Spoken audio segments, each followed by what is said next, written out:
Hey everyone, welcome back to my channel. My name's Teresa. I do videos on whatever I want. And today it is still October, which means it is Disability Employment Awareness Month. I feel like that is so many words to try and get out of my mouth. But with that said, I thought it would be really cool to share this strand of hair is really bugging me. I am sorry. To share an article from Buzzfeed of disabled people sharing their experience in the workplace. And little background about me, I actually work with fellow people with disabilities, help them find jobs, live on their own, basically do anything that my employers want me to do. And so I am kind of qualified to talk about this. Also, if you don't know, I too have a disability. I have dyscalculia, which is a disability with math, calculations, understanding like quantity of numbers. And so, yeah, I also have like services of my own through vocational rehabilitation, and so I've been very, very blessed to have a job where I get to work with people with disabilities and also get to have a job where I too like have a disability and I get awesome like support as somebody who has a disability as well. And yeah, so there are 16 stories. I did read these in advance, and so I'm just gonna, like, pick and choose the ones that are, like, most interesting to me, because it took me, like, a whole hour to, like, go through these stories, like, hour and a half-ish. So, let's just go through it. Some of these honestly broke my heart a little bit, and I kinda wanted to punch people, I won't lie. Um, yeah. So, again, this is a BuzzFeed article. This is not coming through anything for me like work related or anything like that. All of that stuff is kept confidential. So let's get into this. So the first story um, was the first one that made me want to punch people.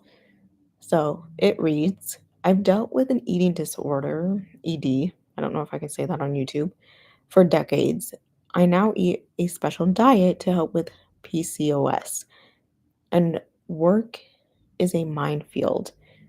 You can't refuse a donut without people pressuring you, telling you to treat yourself, saying, what's the big deal? And on and on. My boss is one of those people who constantly switch diets and do nothing but talk about it. From keto to vegan to paleo to fasting, and tell you how you should do each one. They do health challenges to help with insurance that spiral out of hand. The first year, I almost broke down in HR telling them that we could not do a weight loss challenge with prizes. This year, there was a take the stairs instead of the elevator challenge, and it spiraled into people racing, comparing times, and mocking the people who were not participating. I work really hard, and I know that I cannot control the world around me, but it's over the top. So, first of all, that literally is the Office episode of where they were choosing healthcare, like insurance stuff, and then losing weight, and then Kelly passes out because of the extreme that she took it to. So, my advice, have them watch that episode of The Office because, yes, it does get taken to the extreme. My other thing is I have personal experience with this as well, and I don't have PCOS. I don't have never struggled with like an ED. Have struggled with though challenging like thoughts with food and stuff like that. Um, but going through a weight loss journey and being in companies where they like eat out a lot and order food, I definitely understand that struggle. And so I hate it because yeah, the pressure to treat yourself and eat what they bring in, it's high, especially if you're working for a company that doesn't have a lot of people. Um, I'll probably go on a whole tangent here, but when I was working at a smaller company, they would eat out constantly. And it was the day before I had to go to the doctor for a check in for my weight loss medication. And I was like borderline overweight. I really needed to pay attention to what I was eating the night before because I didn't want to go into the doctor and be classified as obese. I really needed to be overweight because when you go into the doctor, it adds X amount of pounds to, what you are, depending on you wear, etc. And it was Christmas time, and we were going out to dinner for the company, like on the company. And I literally texted the owner. I was like, hey, I'm not going to, you know, go to the dinner. I really need to watch like my weight. Here's what's going on, um, etc. Owner texts back, tells me she's on the same medication, and then gives me this whole lecture of like, don't change what you're doing before seeing the doctor. And compares it to like taking a Tylenol if you have a fever and you take that Tylenol before you see the doctor. I'm like, that's like two different things. Obviously, if you're like getting blood work before, seeing the doctor for your blood sugars or something and you're diabetic, yeah, you want to do everything in your power to make sure like all of that's good. Same thing with what I was doing with my weight loss. I wanted to make sure I wasn't going to have a bunch of sodium that was going to affect my weight. And so she begged me to like go out to eat. We ended up splitting a salad.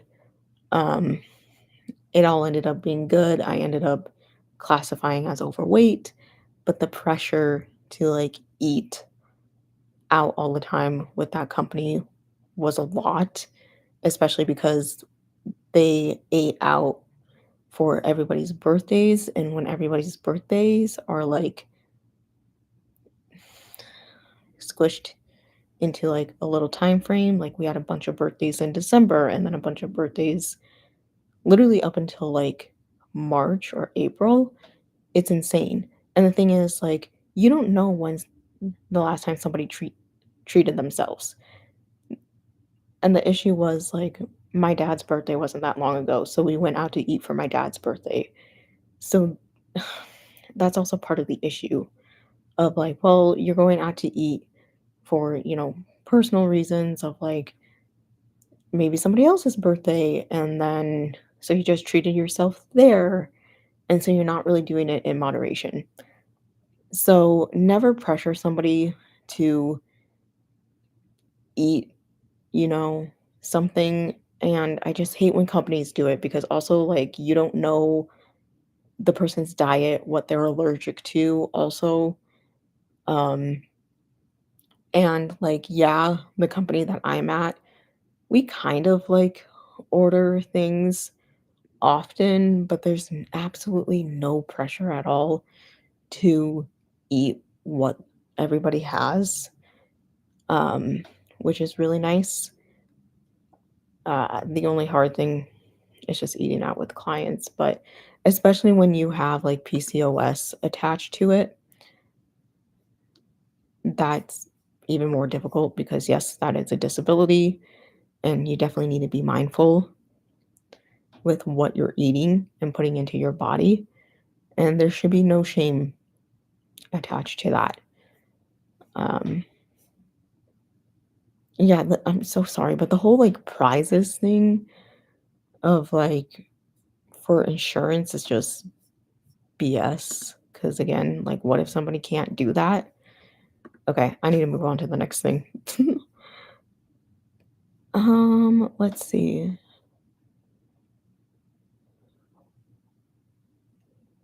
Okay, the next one I thought was really interesting.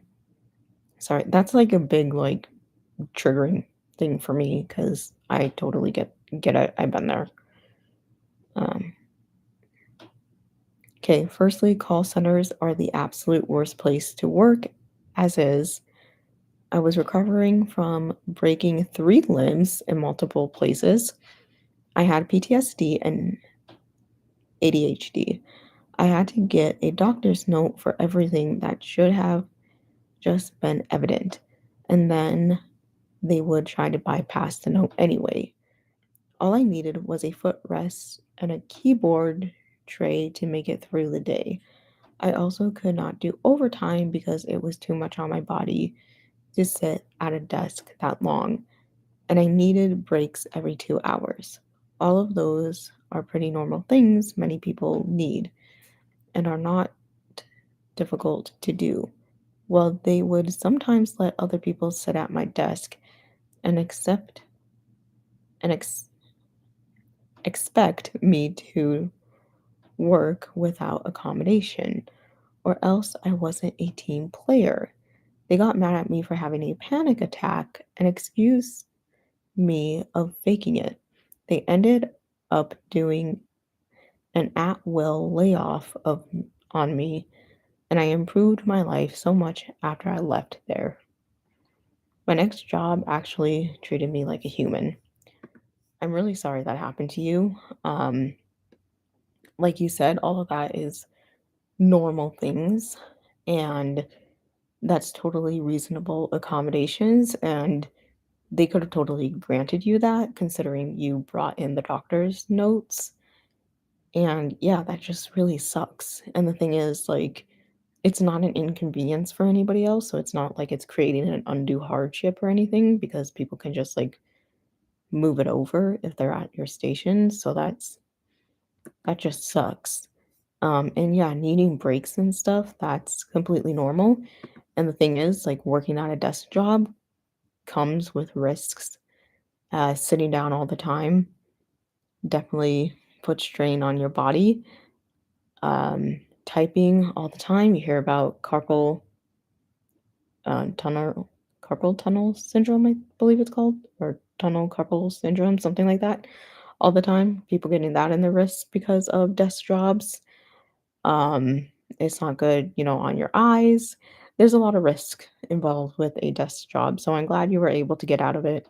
And I'm glad that your next one treated you like an actual human being. Because, yeah, you are a human being, you're not a machine. So let's see.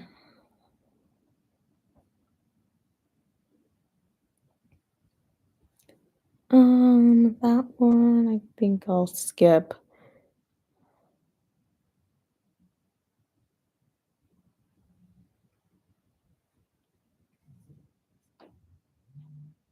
Okay, this one I can definitely speak on. So I have spina bifida, but have been fortunate enough to be totally mobile and mostly able passing. I still have all the associated issues despite being able to hide my condition, including issues with my bladder. I am a teacher, and the biggest issue I face in my day to day is around bathroom breaks. It is considered a badge of honor to hold it all day and go without breaks because we are busy. I don't have the luxury of holding it in, but I'm still held to the same standard, including working through breaks and not being able to leave my classroom because of a lack of other available adults. I have also been given the only classroom without a bathroom attached. I'm the youngest staff member, and the rooms are hierarch based on hierarchy. I'm going to say it that way. I get it, but it sucks.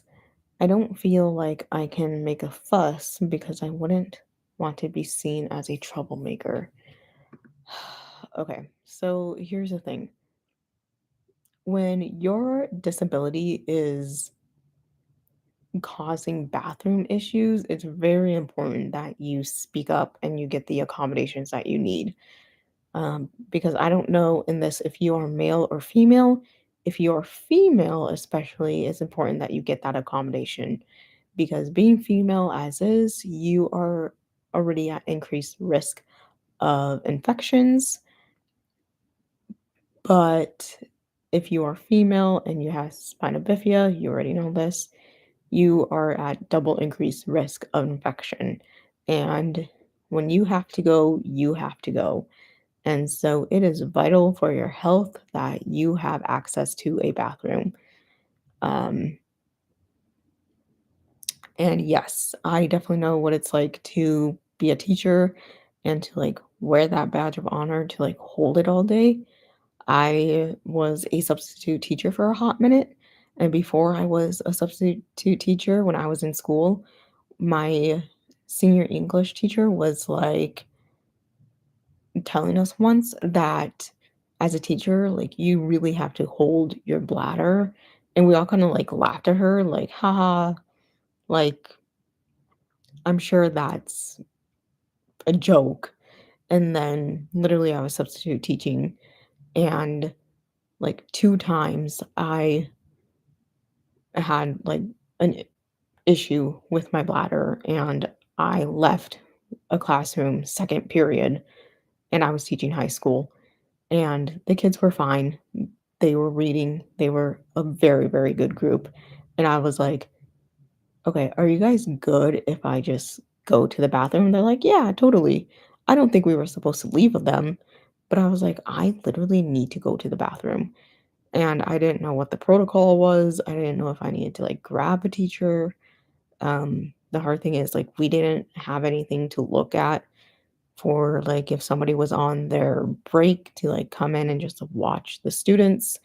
Um, but again, like reality is that they're high schoolers, they're not elementary school kids. And then another time, literally, I got there at the end of the day and was having bladder issues, and the bell rang for the class to begin, and I didn't get into the classroom on time, and I was late. Luckily, the other teacher like kept the door open between the classrooms. I came in and she was like, "Oh, I just kept the door open. I didn't know like what was going on. Are we good now?" And I was like, "Yeah, we're good."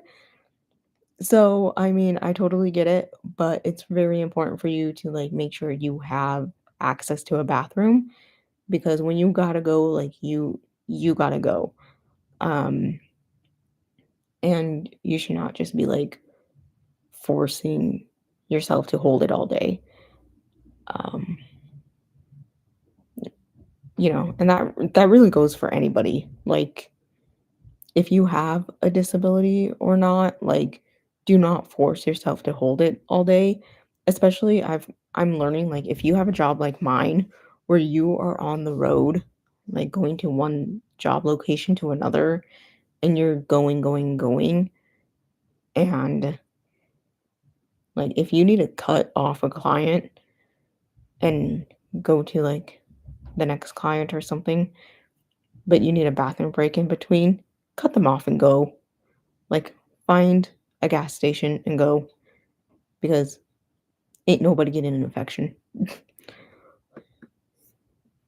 Because then that's just inconvenient as well, like, to have to deal with. So, let's see. There's that one. There's that one. I think I'll try and do, like, one more or so.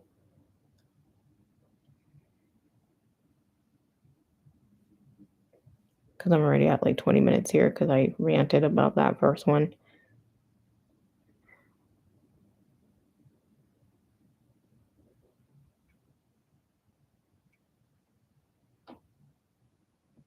Oh, okay. Mm. Okay, this is actually what I really wanna talk about. I don't know if I wanna talk about the one above it. I think I will. I'll talk about both of these. And then I'm trying to scroll through and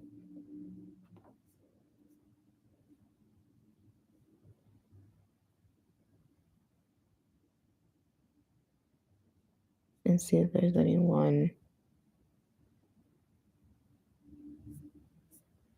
Okay, there's two that I want to talk about, and then maybe a bonus one. I'll try and keep them short. This first one is actually pretty short. I was working a temp job and was already insecure because I couldn't seem to land full time work. I was worried it was because people were noticing my disability. One day, my temp job had me sticking barcode labels on textbooks.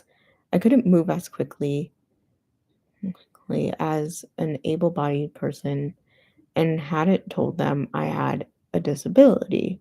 I was pressured to go more quickly and made to feel like I was lazy and lazy when really I was trying my hardest. Another temp job let me go because I hadn't had enough dexterity to use a letter opener properly. Temp work isn't disability friendly. Yeah, that's kind of like I don't want to say common thing, but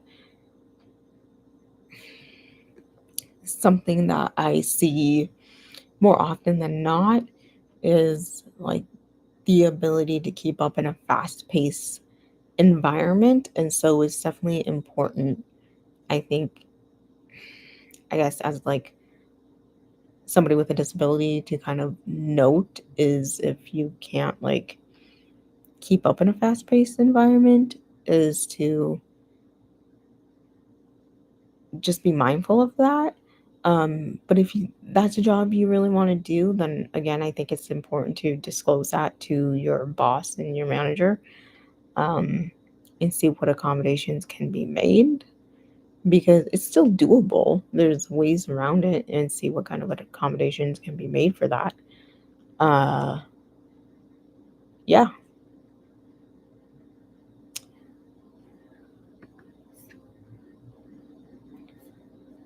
because yeah, sometimes too, it's a problem. It's like a dexterity problem. Sometimes people are just slower at processing things. I definitely have that with my disability. And so there's definitely like ways around it. And so it's just something to be mindful of. And again, I would say talk to your manager and um, disclose that information because I think overall more bad's going to come out of it than good if you don't disclose it, if you know what I mean. And I'll talk about that more in the end. So, one more. I have type 1 diabetes, and it's been hard in every profession I've had to manage blood sugars when breaks, stress, and schedules aren't in my control. I once blacked out at my register when I was a cashier at Whole Foods because my blood sugar went low during a rush at the store. Oh my God. I was a high school teacher for a number of years, and I had to position my desk at the back corner of the room so I'd have a bit of privacy if I needed to test my blood, take insulin, or treat low blood sugar without the attention of all the students. I often didn't eat lunch until my planning period at the end of the day because it was the only time I could take my insulin and meal appropriately. One of the biggest reasons I left teaching was the toll it took on my body and how stressful it was. The number of days when I went to work having a night of low blood sugars was so bad I lost consciousness, aka nearly died, then had to slap on a smile on my face for 7 a.m. because taking sick days was looked down upon. And then they go on to talk about how they work remotely. That is terrifying. First of all, diabetes is covered by ADA. And so again, it goes back to disclosing your disability and making sure like you have accommodations for that, because that is a medical emergency if you have low blood sugar, because you need to make sure that you need to do what you got to do to keep yourself alive. And so with all of this stuff in mind, I think it's very important that if you have a disability that you disclose your disability to your employer, because people fought for our rights to work in the first place, and people fought for our rights to have accommodations in the workplace, whether or not you have a physical disability or you have a non visible disability, meaning a disability that you can't see. So, like ADHD, dyslexia, dyscalculia, anything of that nature. And with that said, more good is going to come out of telling them than not telling them. You know what I mean? If you don't tell them, you're just going to suffer more, and your work's going to suffer, and potentially like you might even end up fired if you don't tell them about your disability. And that's not really fair to you. It's not really fair for them on the management side, on the business side of things. So that's why I'm very pro like disclose of your disability. And also pro tip, when you are asking for accommodations, I do highly suggest that you hand over the medical information, just because you are the one, you know, being like, hey, this is the accommodation that I need. Also, I'm not like trying to lie about this. I'm not trying to like make up a story about this. This is an actual thing. In America, if you are below the age of 26, well, if you're 26 or below, and if you do not have a medical like diagnosis of your disability, um, get tested so that you have it on record. Uh, and so that's always a good thing to do if you are able to do that. And yeah, I went through that journey myself. And so I talk about my neuropsychological testing on here as well. And so I just wanted to share some of these stories with you guys, and yeah, kind of celebrate a little bit of, you know, disability, employment disability awareness month. Make sure I get the words in the right order. I don't know if I did. But if you guys liked this video, be sure to give it a big thumbs up, hit subscribe down below, hit the bell for notifications. I post every weekend. For those interested in the weight loss content, I am going to do what I did last time and just do like an end of the month recap with all of you, and go about it that way. I think that was the easiest, because I don't want to like do weekly weight loss content. And so I think that's how I'm going to go about it. But that might change. I'll let you guys all know. And yeah, if you guys have any more like questions, let me know down below. Um, yeah, all right. I will see you all next week. Have a good weekend and have a good upcoming week. See you all later. Bye.